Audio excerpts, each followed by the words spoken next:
जय हिंद दोस्तों। Bihar SSC inter level exam के लिए आज के इस वीडियो में मॉडर्न हिस्ट्री यानी कि आधुनिक भारत से संबंधित मोस्ट इम्पॉर्टेंट प्रश्नों को कवर करेंगे, जो कि साथियों आपके एग्जाम के लिए काफ़ी ज़्यादा इम्पॉर्टेंट रहेगा। तो साथियों आप सभी सेशन को बिना स्किप किए लास्ट तक पूरा ध्यानपूर्वक देखिएगा और आज के सेट में आप लोग कितने क्वेश्चन सही कर पाते हैं सेशन के लास्ट में आपको कमेंट करके बताना है। तो चलिए फटाफट से आप सभी लाइव में जुड़ जाइए। सभी फ्रेंड्स को गुड इवनिंग। तो पहला क्वेश्चन देखिए, आर्य समाज निम्नलिखित में से किसकी जड़ तक पहुँचे थे। वेरी इंपॉर्टेंट क्वेश्चन है। चलिए आप सभी आंसर बताइए। आर्य समाज निम्नलिखित में से किसकी जड़ तक पहुँचे थे। तो देखिए साथियों, आर्य समाज की बात करें तो आर्य समाज एक हिंदू सुधार आंदोलन है जिसकी स्थापना दयानंद सरस्वती द्वारा 1875 में किया गया था। डेट याद रखिएगा, बार बार पूछा जाता है कब किया गया था, तो 1875 में। तो यहाँ पर इस क्वेश्चन का जो आंसर होगा ये आपका होगा बी ऑप्शन, हरिजन। अगला क्वेश्चन है, ब्राह्मणों के आधिपत्य के विरुद्ध निम्न जातियों के हित के लिए किया गया सर्वप्रथम आंदोलन कौन सा था। चलिए क्वेश्चन नंबर 2 के लिए आप सभी आंसर बताइए। बिल्कुल सिलेक्टेड क्वेश्चन है, इसलिए आपको एक भी क्वेश्चन को स्किप नहीं करना है। तो साथियों यहाँ पर इस क्वेश्चन का आंसर क्या होगा, सत्यशोधक समाज। यहाँ पर बी ऑप्शन आपका सही जवाब है। सत्यशोधक समाज की स्थापना पूछा जाता है जो कि 1873 में ज्योतिबा फूले के द्वारा किया गया था, इसे भी ध्यान रखिए। अगला क्वेश्चन है, इनकलाब जिंदाबाद का नारा किसने दिया था।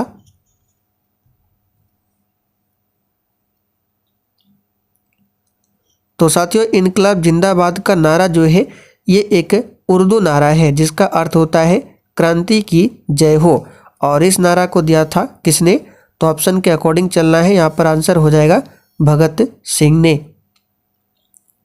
चलिए आगे बढ़ते हैं और देखिए ये जो नारा है इसकी रचना किसने किया था, तो रचना किया था मोहम्मद इकबाल ने, किंतु पहली बार इस नारे के रूप में प्रयोग किया था भगत सिंह ने। स्वतंत्र भारत के प्रथम शिक्षा मंत्री कौन थे। चलिए क्वेश्चन नंबर 4 के लिए आंसर बताइए।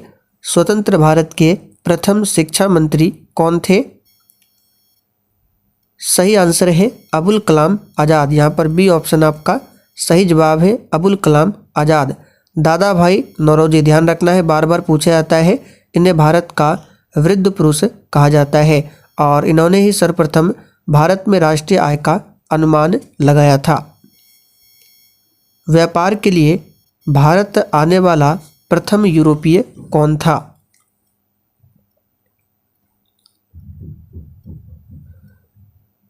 तो साथियों भारत के साथ व्यापार करने वाले प्रथम यूरोपीय कौन थे, पुर्तगाली थे, जो कि 1498 ईस्वी में ये भारत आया था। आगे देखिए, गांधी जी को अर्धनग्न फकीर किसने कहा था।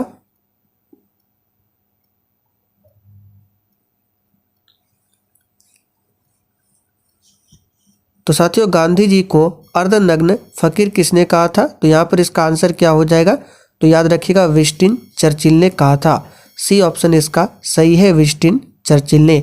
अब यहाँ से क्वेश्चन बनता है, गांधी जी ने याद रखिएगा कांग्रेस के किस एकमात्र अधिवेशन की अध्यक्षता किया था, तो 1924 का जो बेलगांव अधिवेशन हुआ था इसी अधिवेशन की अध्यक्षता किया था। भारत कोकिला के नाम से कौन प्रसिद्ध है। चलिए क्वेश्चन नंबर 7 के लिए आंसर कीजिए। प्रत्येक स्टूडेंट को आंसर करना है। तो साथियों भारत कोकिला के नाम से सरोजिनी नायडू को जाना जाता है। किसे जाना जाता है, सरोजिनी नायडू को। और सरोजिनी नायडू जो है भारतीय राष्ट्रीय कांग्रेस की अध्यक्षता करने वाली प्रथम भारतीय महिला थी। कानपुर में 1857 की क्रांति का नेता कौन था।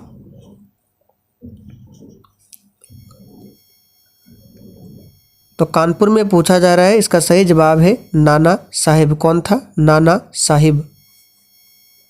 आगे देखिए, स्वतंत्रता की पहली लड़ाई कब लड़ी गई थी।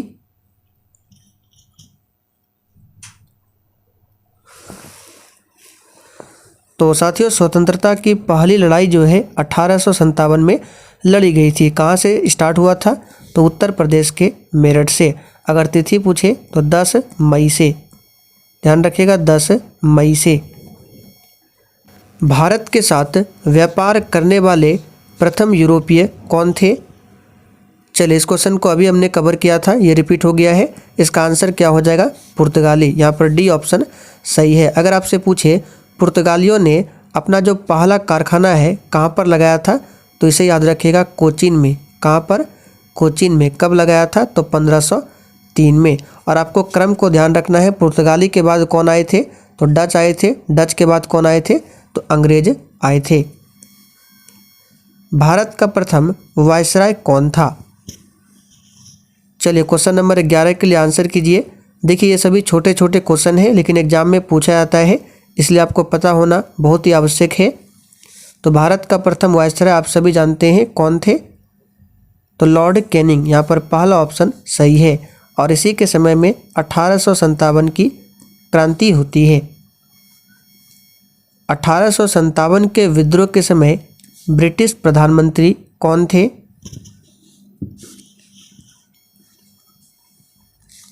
सिंपल सा क्वेश्चन है। 1857 के विद्रोह के समय ब्रिटिश प्रधानमंत्री कौन थे?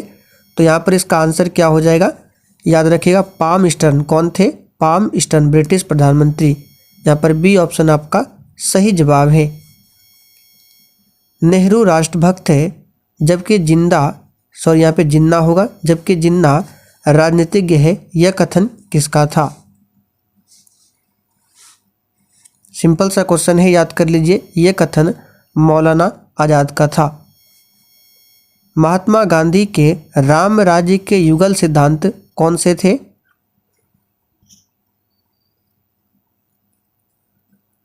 तो साथियों महात्मा गांधी के राम राज्य के युगल सिद्धांत सत्य और अहिंसा थे। अहिंसा का समान अर्थ होता है हिंसा न करना। यहाँ पर आंसर हो जाएगा सत्य और अहिंसा। आगे देखिए, निम्नलिखित में से कौन स्वराज दल से संबंधित नहीं था? चलिए 15 के लिए आंसर बताइए। निम्नलिखित में से कौन स्वराज दल से संबंधित नहीं था? तो याद रखिएगा सी राज गोपालाचारी, ये स्वराज दल से संबंधित नहीं थे। चलिए आगे बढ़ते हैं। स्वराज पार्टी की स्थापना कब होती है? तो 1923 में। किसने किया था? मोतीलाल नेहरू और चित्तरंजन दास ने। चलिए आगे देखिए, बहिष्कृत भारत पत्रिका से कौन संबंधित थे?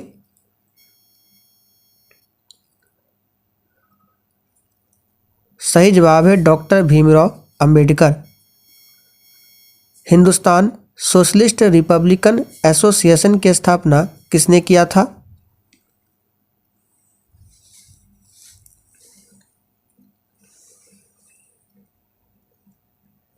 तो साथियों यहाँ पर इसका आंसर क्या हो जाएगा? चंद्रशेखर आजाद ने। डी ऑप्शन आपका सही जवाब है, चंद्रशेखर आजाद ने। विदेश में प्रथम स्वतंत्र भारतीय सरकार किसने स्थापित किया था? चलिए वेरी वेरी इंपॉर्टेंट क्वेश्चन है, आंसर बताइए।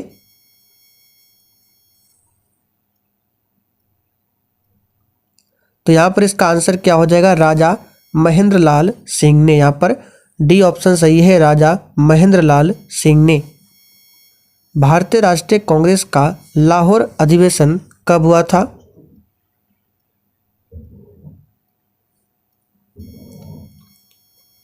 तो साथियों भारतीय राष्ट्रीय कांग्रेस का जो लाहौर का अधिवेशन है ये 1929 में हुआ था, जिसमें पूर्ण स्वराज्य का लक्ष्य घोषित किया गया था। और इस अधिवेशन की अध्यक्षता किया था पंडित जवाहरलाल नेहरू ने। कांग्रेस ने किस एकमात्र गोलमेज सम्मेलन में भाग लिया था? सही आंसर है द्वितीय गोलमेज सम्मेलन में। याद रखिएगा 3 गोलमेज सम्मेलन हुए थे। पहला गोलमेज सम्मेलन 1930 में हुआ था, दूसरा 1931 में हुआ था और तीसरा गोलमेज सम्मेलन 1932 में हुआ था। निम्नलिखित में से कौन उग्रपंथी नहीं था? सही आंसर है गोपाल कृष्ण गोखले। याद रखिएगा गोपाल कृष्ण गोखले उग्रपंथी ना थे। ये कौन थे? तो नरमपंथी थे। नरमपंथी विचारधारा के समर्थक थे गोपाल कृष्ण गोखले, और इन्होंने ही 1905 में सर्वेंट ऑफ इंडिया सोसाइटी की स्थापना किया था। मुस्लिम लीग ने भारत विभाजन की मांग सर्वप्रथम कब किया था?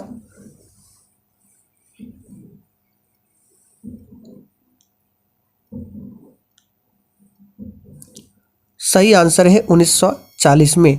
देखिए, मुस्लिम लीग ने भारत विभाजन की मांग सबसे पहले जो किया था 1940 में किया था। याद रखिएगा कब किया था? 1940 में।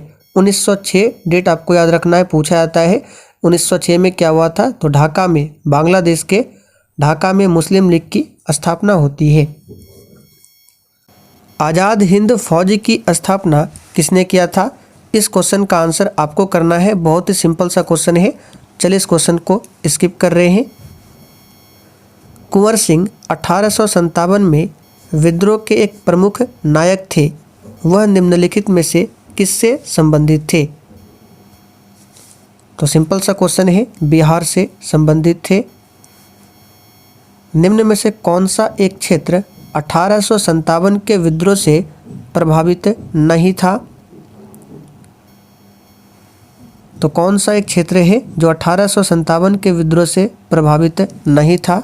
तो याद रखिएगा चित्तौड़गढ़, राजस्थान का एक शहर है चित्तौड़गढ़। निम्नलिखित में से कौन फेबियन आंदोलन का प्रस्तावक था?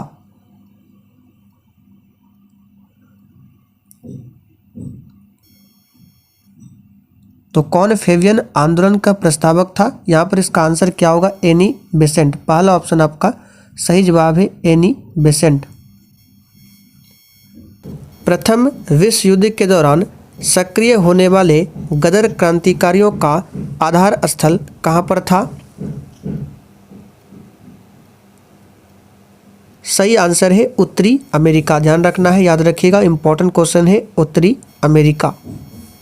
निम्नलिखित में से किसने वर्नाक्यूलर प्रेस एक्ट को निरस्त किया था? तो यहाँ से आपको दो क्वेश्चन ध्यान रखना है। वर्नाक्यूलर प्रेस एक्ट किसके समय में लागू हुआ था, यानी किसने लागू किया था और किसने रद्द किया था? तो 1878 का जो वर्नाक्यूलर प्रेस एक्ट है, इसको लागू किया था 1878 में। किसने? तो लॉर्ड लिटन ने। लॉर्ड लिटन ने। और इसको निरस्त किसने किया था? तो लॉर्ड रिपन ने। कब किया था? तो 1882 में। दोनों डेट को याद रखना है। किस कांग्रेस सत्र में कार्यकारी कमेटी को सविनय अवज्ञा आंदोलन प्रारंभ करने का अधिकार दिया गया था? सही जवाब है लखनऊ अधिवेशन में। ध्यान रखिएगा, किस अधिवेशन में? लखनऊ अधिवेशन में। चलिए आगे बढ़ते हैं। वर्ष 1939 में कांग्रेस को छोड़ने के बाद सुभाष चंद्र बोस ने किस दल की स्थापना किया था?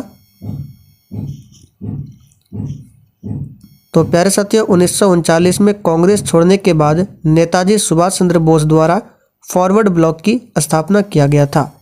तो यहाँ पर डी ऑप्शन आपका सही जवाब है, फॉरवर्ड ब्लॉक। निम्न में से किसी एक प्रदेश में 1935 के अधिनियम के अंतर्गत कांग्रेस की मंत्री परिषद का गठन नहीं हुआ था? चलिए आंसर कीजिए, निम्न में से किस एक प्रदेश में 1935 के एक्ट के अंतर्गत कांग्रेस की मंत्री परिषद का गठन नहीं हुआ था? सही जवाब है पंजाब में नहीं हुआ था। ध्यान रखिएगा। वंदे मातरम गीत में किस विद्रोह का चित्रण किया गया है? सही जवाब है सन्यासी विद्रोह का। यहाँ पर पहला ऑप्शन आपका सही जवाब है। वंदे मातरम के रचयिता कौन है? तो याद रखिएगा बंकिम चंद्र चटर्जी।